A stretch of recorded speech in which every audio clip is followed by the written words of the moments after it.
E antes de eu ir, eu preciso te dizer uma coisa. Você foi um grande amigo. Por tantas vezes me ajudou a ver o lado positivo dos meus problemas que eu nunca pensei que você pudesse ter algum. Eu não te ajudei quando você precisou de mim. Que tipo de amigo age assim, né? Um péssimo amigo, sei lá. Eu só quero que saiba que você é um amigo em 1 milhão.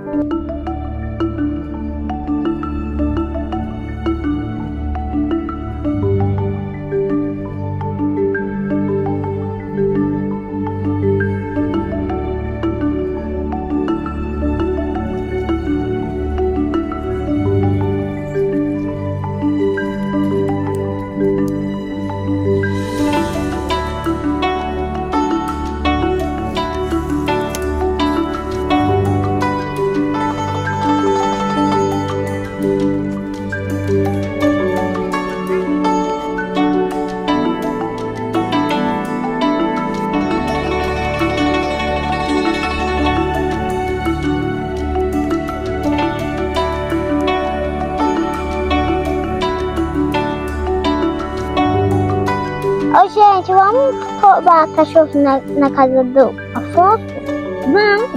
Vamos.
Gente, agora nossa é agora de pegar o cachorro.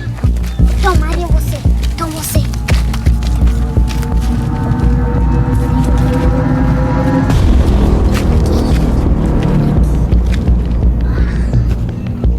Luiz, vamos fugir, Luiz.